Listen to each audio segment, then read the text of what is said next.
Breaking news చూస్తున్నాం. నల్గొండ జిల్లా చిట్యాలలో ఘోర ప్రమాదం చోటు చేసుకుంది. అదుపు తప్పి కారుని బలంగా ఢీకొట్టింది ఒక ప్రైవేట్ బస్సు. కారులో ప్రయాణిస్తున్న నలుగురు అక్కడికక్కడే ప్రాణాలు కోల్పోయినట్టుగా తెలుస్తుంది. మృతులంతా ఒకే ఫ్యామిలీ వారు. పెద్ద కాపర్తి దగ్గర ఈ ఘటన చోటు చేసుకున్నట్లుగా తెలుస్తోంది. కారు డ్రైవర్కు తీవ్ర గాయాలయ్యాయి. నల్గొండ ఏరియా ఆసుపత్రికి వారి మృతదేహాలను తరలించారు. కారు నుజ్జు కావడంతో వాహనంలో ఇరుక్కుపోయాయి ఆ మృతదేహాలు. కారు టాప్ను జేసీబీ సాయంతో తొలగించి మృతదేహాలను బయటకు తీశారు పోలీసులు. మృతులంతా కాకినాడకు చెందిన వారిగా గుర్తించారు. అక్కడ ఉన్నటువంటి పరిస్థితిని మీరు చూడొచ్చు. కారు టాప్ని తొలగించడానికి జేసీబీని ఉపయోగించారు. ఆ పై భాగాన్ని తొలగించి లోపల చిక్కుకున్నటువంటి మృతదేహాలని బయటకు తీసినట్లు కనపడుతుంది. ఒక ప్రైవేట్ బస్సు అదుపు తప్పి ఆ కారుని చాలా బలంగా ఢీకొట్టినట్టుగా తెలుస్తుంది. కారులో ప్రయాణిస్తున్నటువంటి నలుగురు అక్కడికక్కడే ప్రాణాలు కోల్పోయారు. మృతులంతా ఒకే ఫ్యామిలీకి చెందిన వారంటూ తెలుస్తుంది. పెద్ద కాపర్తి దగ్గర ఈ ఘటన జరిగినట్లుగా సమాచారం అందుతుంది. ఒక్కసారి ఆ విజువల్స్ మీరు క్లియర్గా చూడండి. పరిస్థితి ఎలా ఉందనేది మీకు అర్థమవుతుంది.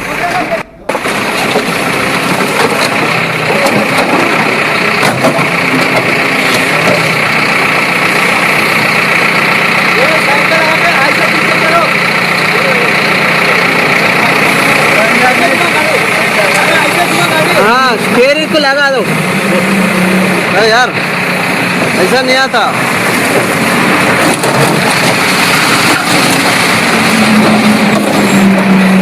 साइड डोर को लगाओ। हाँ डोर को कुंडी लगा के डोर में लगाओ ना। डोर में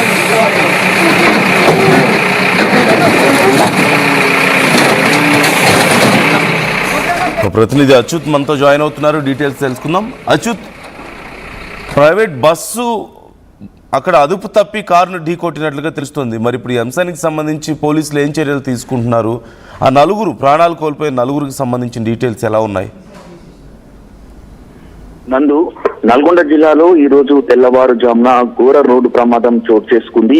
విజయవాడ నుండి హైదరాబాద్ వెళ్తున్న షిఫ్ట్ కారును కూడా ఒక ప్రైవేటు ట్రావెల్ బస్సు అతివేగంగా ఢీకొట్టడంతో కూడా కారు మొత్తం పూర్తిగా నుజ్జు అయినటువంటి పరిస్థితి కనపడుతుంది. అందులో ప్రయాణిస్తున్న నలుగురు అక్కడికక్కడే చనిపోయినటువంటి పరిస్థితి. వీరందరినీ కూడా ఆ కాకినాడకు సంబంధించిన వారుగా వీరు గుర్తించారు. ఒక పని నిమిత్తం వీరందరూ కూడా హైదరాబాద్ కు వెళ్తున్న నేపథ్యంలో ఈ రోజు తెల్లవారుజామున ఈ ఘోర రోడ్డు ప్రమాదం చోటు చేసుకున్నామని చెప్పొచ్చు.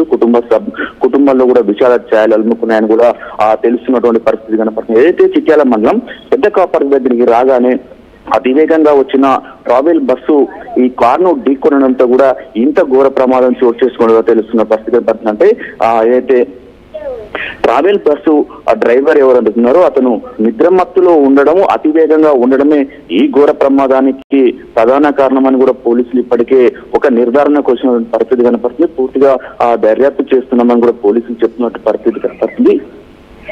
ఏది ఏమైనా జాతీయ రహదారిపై కూడా నిత్యము ఇలాంటి ప్రమాదాలు చోటు చేసుకున్న పరిస్థితి కనబడుతుంది. మొత్తం కూడా ఈ ప్రమాదానికి నిద్రమత్తు అతివేగమే ఈ ప్రమాదం కారణమని కూడా పోలీసులు నిర్ధారణ చేస్తారు. మొత్తం కూడా నలుగురు చనిపోయారు. ఈ నలుగురిని కూడా నల్గొండ ఆసుపత్రికి పోస్ట్ మార్టం నిమిత్తం తరలించారు. ఎవరైతే కాకినాడకు సంబంధించిన వీరు ఉన్నారో వీరి దగ్గర ఉన్నటువంటి డీటెయిల్స్, ఆధార్ కార్డు కానీ వివిధ డీటెయిల్స్ ఆధారంగా కూడా వారి కుటుంబ సభ్యులకు కూడా సమాచారం ఇప్పటికీ అందించారు. వాళ్ళు కూడా ఇక్కడికి చేరుకునే అవకాశం కానీ కనపడుతుంది. మొత్తం కూడా ఏదైనా కూడా తెల్లవారుజామున కూడా ఇలాంటి ఘోర ప్రమాదం చోటు చేసుకుంది.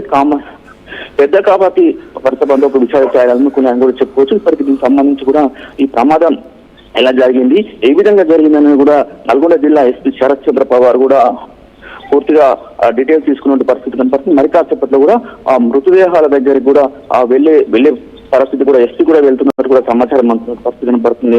నందు, ఏది ఏమైనా కూడా ఈ రోజు జాతీయ రహదారిపై ఆ ఘోర రోడ్డు ప్రమాదం మన విజువల్లో కూడా చూస్తున్నాం. కారు మాత్రం నుజ్జు అనేటువంటి పరిస్థితి. ఏం మాత్రంగా కారు నామరూపాలు ఇది ఒక కారైనా అనే విధంగా కూడా కనబడుతున్న పరిస్థితి కనపడుతుంది. ముందు డ్రైవర్ సీటు, డ్రైవర్ పక్కన సీటు కూడా మొత్తం కూడా దగ్గరికి వచ్చిన పరిస్థితి. ఎడకపాటు మొత్తం దగ్గరికి వచ్చినట్టుంది. ఆ ప్రమాదంలో కూడా నలుగురు కూడా చనిపోయిన పరిస్థితి కనపడుతుంది. నందు, ఇప్పుడు బస్సు యాజమాన్యం ఏమైనా రెస్పాండ్ అయిందా? డ్రైవర్ని ఇప్పటికే అదుపులోకి తీసుకున్నారా? మరి ఏం చర్యలు తీసుకోబోతున్నారు? వాళ్ళ నుంచి ఏదైనా కాంపన్సేషన్ కానీ వాళ్ళ మీద ఎలాంటి కేసులు పెట్టబోతున్నారు? రైట్ నన్ను ఇప్పటికే ట్రావెల్ బస్సుకు సంబంధించిన యాజమాన్యానికి పోలీసులు నోటీసులు జారీ చేశారు. మరి కాసేపట్లో కూడా వాళ్ళు వచ్చే అవకాశం కనపడుతుంది. ఇప్పటివరకు అయితే ట్రావెల్ బస్సుకు సంబంధించిన వారు మాత్రం ఎవరు రెస్పాండ్ కాలేని పరిస్థితి కనపడుతుంది. ఎవరైతే ఈ బస్సు డ్రైవర్ ఉన్నారో బస్సు డ్రైవర్ మాత్రం అక్కడి నుంచి పరారులో ఉన్నట్టు కూడా తెలుస్తుంది నాకు. Okay right, thank you Achyut, thanks for the details. మొత్తం మీద ఈ ఘటనకు సంబంధించి ఇప్పటికే పోలీసులు కేసు నమోదు చేసుకుని దర్యాప్తు చేస్తున్నారు. ఆ బస్సు డ్రైవర్ పరారీలో ఉన్నాడంటూ తెలుస్తుంది. అలాగే యాజమాన్యం ఇప్పటికే రెస్పాండ్ అయింది. అదిగో మీకు కనిపిస్తుంది అర్షియా అని ఆ బస్సు యాజమాన్యం ఇప్పటికే రెస్పాండ్ అయ్యారు. దీనికి సంబంధించి మరి ఎలాంటి కాంపన్సేషన్ వాళ్ళకి ఇప్పిస్తారు అనే దానికి సంబంధించి డీటెయిల్స్ తెలియాల్సి ఉంది. అలాగే ఒకే కుటుంబానికి చెందిన 4 మృతి చెందినట్లుగా తెలుస్తుంది. అతివేగం, నిద్ర మత్తే ఈ ప్రమాదానికి ప్రధాన కారణంగా తెలుస్తుంది. మీరు చూడొచ్చు, కారు పూర్తిగా వెనక నుంచి కారుని ఢీకొట్టింది. ఆ బస్సు కారు నుజ్జునుజ్జైపోయింది వెనక భాగం అంతా. ఈ నేపథ్యంలో ఆ లోపల ఉన్న వాళ్ళందరూ కూడా అక్కడికక్కడే ప్రాణాలు కోల్పోయి ఆ మధ్యలో చిక్కుకుపోయారు. ఆ జేసీబీని ఉపయోగించి ఆ పై భాగాన్ని తొలగించి వారి మృతదేహాలను ఇరుక్కుపోయినటువంటి ఆ మృతదేహాలను బయటకు తీసినట్లు కనపడుతుంది. ఘటనకు సంబంధించి ఇంకా డీటెయిల్స్ అందాల్సి ఉంది. మీ అభిప్రాయాలను కూడా కామెంట్ చేసే ప్రయత్నం చేయండి.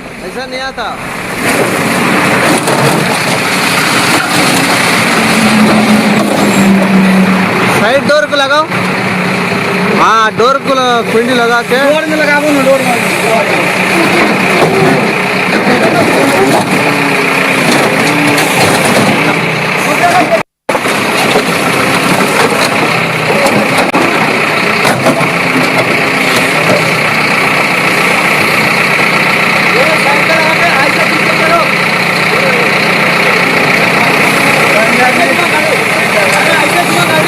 स्टीयरिंग को लगा दो।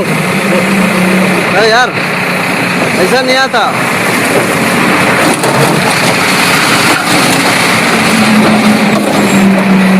साइड डोर को लगाओ, हाँ डोर को कुंडी लगा के डोर में लगाओ। At KL Lay, we ensure that your dream job is a reality. KL deemed to be university. I'm Dheeraj, a doctor and a photographer. I'm in fine art. At Anurag University, be everyone you dream to be. Tournament కి ముందు paint ఎలా చేస్తాం?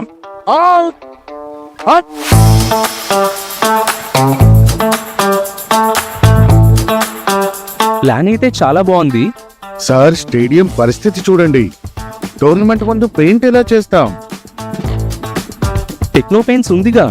Techno paints, township, dam, stadium లేదా మనీళ్ళు, paints నుంచి painting వరకు పూర్తి solution కావాలంటే మేమున్నాం. కానీ సార్, టైంకి పూర్తవుతుందా? రోజుకు 23 లక్షల స్క్వేర్ ఫీట్ పెయింటింగ్ చేయగల సామర్థ్యం, 5,000 మంది స్కిల్డ్